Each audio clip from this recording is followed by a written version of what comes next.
Shalom, everyone. This is Shlomo Katz. You're listening to The Soul of Israel on landofisrael.com and landofisrael.com network. Rabbi Abramowitz, good morning. Good morning, Rav Shlomo. How are you, my friend? Baruch Hashem, now that I'm sitting here with you, I'm good to go. I've been good to go since I saw your face at approximately 7:47 this morning. Yeah, I actually made a little bit of a commitment to myself when I went in there, because I know it's a spiel for me to get here from the mountaintop, but it's just worth it to me to get here for Tanya. It was so you special. know, just like the last 15 minutes changed my whole day. So special. Baruch Hashem, great. It's always a pleasure it's always a pleasure. I think the last show So it's a bli neder. Don't worry, I'm not holding you to it, but the 135,000 listeners right now are holding you to it. But right. Other than that, it's just between me and you. Last show we recorded, I think we were on the bus on the way to northern Israel. That was exactly a week ago. It was last Wednesday, I believe. I believe so. Isn't it incredible how much can be done in such little time? It's incredible. It seems like a lot longer than a week. But that's what I was actually going to talk about today. Time is such an illusion on so many levels. We speak and we refer back to the years of slavery that we suffered in the Egyptian exile. But when we read our Torah, how long were we in Egypt for? 210 years. Right, so in the span of history, that's nothing. But what about the span of the portions? We go into Egypt, really this Shabbos, this portion, we really now we're already in there. But we already start coming out in 3 parshas. There's 52 portions of the week. The Torah is divided in 52 portions. 3 to 4 of them are really us in exile. The rest is us trying to understand what is the best way to live with the gift of freedom from exile. But being in exile was very, very short comparatively to what the rest of the big picture was. And it had me thinking about a lot of things in terms of time and in terms of the illusion of how much we can, or can't do with time that's given to us. I don't know if you feel like this, but when people ask me how old I am, I'm now 38, I believe. And when I say 38, I want to always follow it up by saying, but it's a misunderstanding. You don't get it. Emotionally, maturity-wise, I'm still like 22. Oh, I thought you were going to say, no, but also I'm an elder. I'm a 71-year-old elder. I feel very young.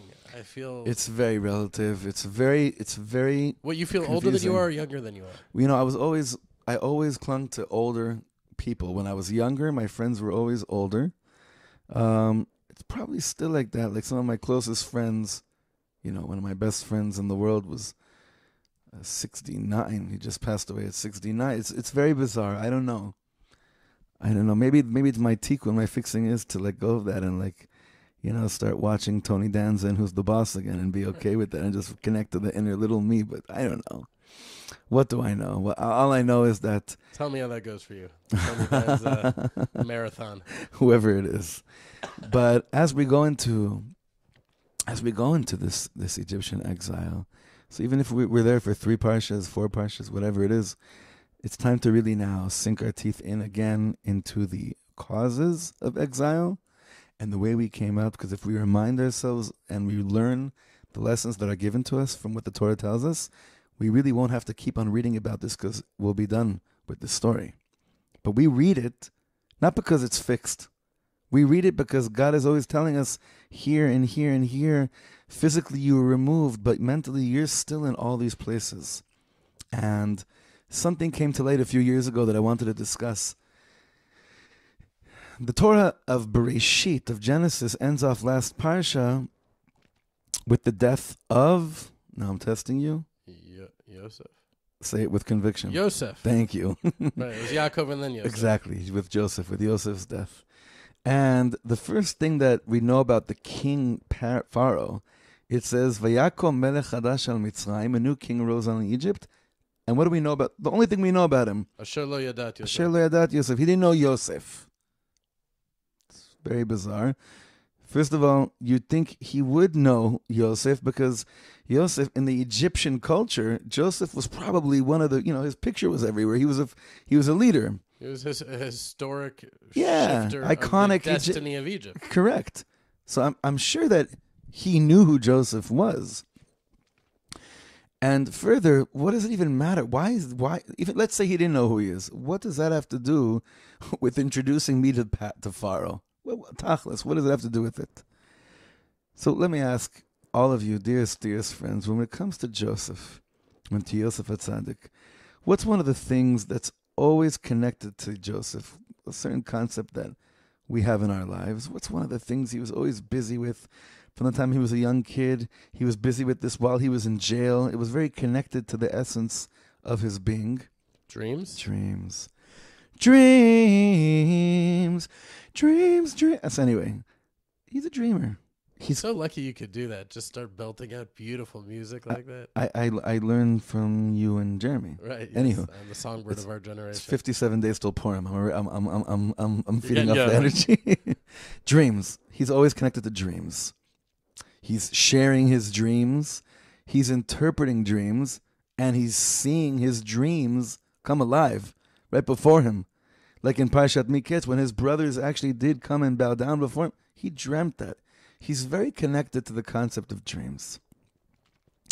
Before we connect back to the Parsha, I once heard a beautiful teaching by Rabbi Shlomo Carlebach, and he said the following. In Hebrew, the word for bread is lechem. And people eat bread for one of two reasons. Either you eat bread, you can eat a person. Why do you eat bread? I need lechem because I need to fight. I need strength. Lehilachem. That can come from the word to fight. Lehilachem. Milchama. To go to war. War. But then you ask some holy person, you ask him, why are you eating bread? And he'll tell you, because I need the power to start dreaming again, chalom. That chalom also comes from this word, lechem. A holy person eats not in order to be a warrior in this world. He eats in order to have the warrior of the power of imagination, to be able to dream again. Now let's go back into our parsha. Vayakom melech hadash al Mitzrayim. When we're introduced to the Yetzer Hara, to the oppressor, Paro, Asher lo yada et Yosef. There's one thing the Yetzer Hara doesn't know of, or doesn't recognize, or doesn't value, and that is that the oppressed person, the Yid, he, as long as he's connected to Yosef, he'll keep on dreaming, no matter what. He'll be a slave, he'll be oppressed, he'll be tormented. He doesn't see anything good. He feels that his days are just one big bubble of slavery, of nothingness. This king couldn't imagine in a million years that such oppressed people could still be dreamers. When Mashiach comes, it says, B'shuv Hashem et Shivat Zion hayinu kecholmim. We'll realize that what gave us the strength to get here today wasn't what we saw in front of us all the years in exile. Because what we saw in front of us, especially in exile, were babies being shoved into brick walls to fill in bricks, or being thrown into the Nile. Women, parents, families being tortured. That's what we saw. That's not what brought us till today. The perseverance came from the power of a Jew to dream, to be connected to Yosef. And that's our sustenance. We eat in order to dream, not just to survive. Surviving, we spoke about this so many times. Surviving versus thriving. So that's one key thing that we're introduced to as we begin learning about the exile. Paro, the Yetzer Hara, forgets one. He has us in every other area. He comes and oppresses us, but not. There's just one thing that we keep on surprising him and surprising ourselves. Somehow we can still dream. That's why I would say like this: you can be in Israel and still be in exile. Because if you're okay with the way things are today, but you stop dreaming, you're not connected to Yosef. And Paro's winning. Paro's governing. When you start accepting things just for what they are, be a pragmatist, a practical status quo. It's been beautiful. We got the kotel. Dayenu. Chalom. Tachlom. 22,753 Jews went up to Harabai in 2017. Say that number again? 22,753, I believe. That's what a report I read yesterday. That's approximately 8,200 more than the year before. There are dreamers in this world. There are dreamers. Like, if you really want to know what a person is and who they are, ask them, what do you dream about? Not what are your dreams at night. That we don't really have much to do with. But what do you consciously, what do you actively choose to dream about. And that'll probably get you closer to who a person is deep down inside. You want to be around dreamers. Not dreamers in the negative sense, wala, pashut chalman, meaning like you're out to lunch, you're a dreamer. But literally, that's how we get things done in this world. Usually, honestly, the world where you and I have the privilege of learning Torah every day in the Judean hills, I never dreamt that because, unfortunately, I'm a finite dreamer. I have to learn how to become an infinite dreamer. But that's a dream come true. I think one of our grandfathers dreamed it for us. Had dreamt it for us. Could be, no? Unless you've been dreaming this for a while and now it's coming onto fruition. I don't know.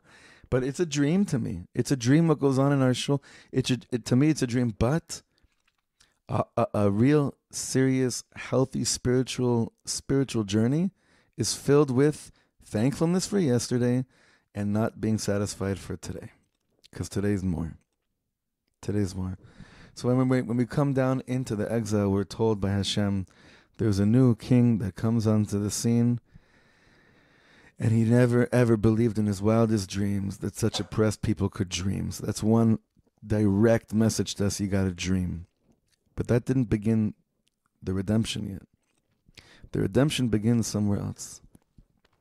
The redemption begins a few psukim later when that king dies. And Am Yisrael, Bnei Yisrael in Egypt start to feel some kind of an opening. Okay, this evil man died, but we're still so oppressed. Vayizaku vatal shavatam lifnei Elokim. They couldn't even get a word out, but they started, whatever it was, screaming, crying, without even saying any words. And the Torah says the words were brought up before the throne of glory. And then it says, Vayishma Elokim, Vayedai Elokim. God heard. This is what God heard. And then God said, this is when he knew, now they're ready for me to begin to actively show them that they're on their way out. All the Hasidic teachings say the following. The beginning of any liberation from anywhere begins not when you come to a realization or an understanding that you're in a bad place. That's just a realization. But an active way of showing yourself that you're ready to get out is when the kvetch starts happening. Not the kvetcher, when you shry, when you scream before Hashem. I've had this, I don't know about you, I think we've spoken about this and you probably have had similar experiences where you do have some kind of a momentous occasion. Something happens, something pivotal in your life takes place. And your natural gut reaction is to just go, oi! Oi. Reb Nachman says, in one oi, you say much more than hundreds and hundreds of conversations. That's how redemption began. Jews just started looking up and saying, oi, screaming oi. So I think these two components of being a dreamer and of being a screamer is how the Torah introduces to us a new 2018 Tafshin Ayin Chet approach to Yalla. Now's another chance to get out of Egypt. Dreaming? Where are your dreams? And are you even crying? Are you even screaming? Vayedai Elokim, and then God knows you're ready. So, Ari, are you ready? I think so. And I think that I hope I'm ready. But, Beshuv Hashem et Zion, Hayinu kecholmim. We'll be like dreamers. That's almost a consequence. Something about being here in this land, it starts to engender a certain atmosphere that is not only conducive, but causes, I think, the eyes to change. It's true. Things don't really work out here when you plan them. Like, you could have plans here, concrete plans. They usually don't work. You got to be a dreamer. You got to always think me'al hateva.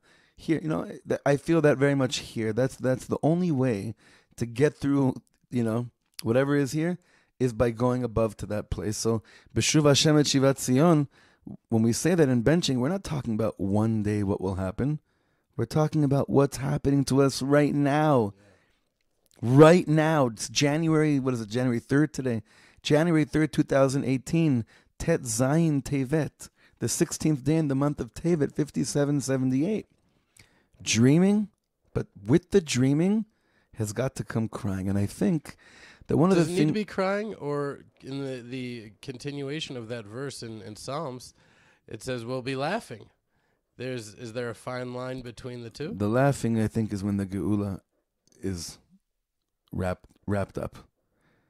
I think there are too many Jews, too many non-Jews, that are in way too much pain for us to start the laughing process. I think the crying, the belting out from the deepest depths of our guts, it needs to take precedence first. You know, one time there was a discussion with someone from another religion, and we respect everyone, but when this person was pushing a Messiah trip on me, the only thing we could say was, does the world look redeemed to you? You're ready to go to that place already of Eden? That's already there? No. We're not. We got a lot of work to do. But every moment that we get closer, we realize hayinu kecholmim, but az, meaning then, az yemol ischok pinu, then, once that first phase is taken care of, Bezrat Hashem, that's where we're heading to. So I wish us all safe traveling during this journey into Exodus, into Shmos. Seatbelt on, eyes and heart wide open. Pay attention to every hint, every letter, every conversation between Moshe, Aaron, God, and the Jewish people. Every interaction that takes place in these parshiot might be crucial for your understanding how to liberate yourself. Have a beautiful and blessed rest of your week.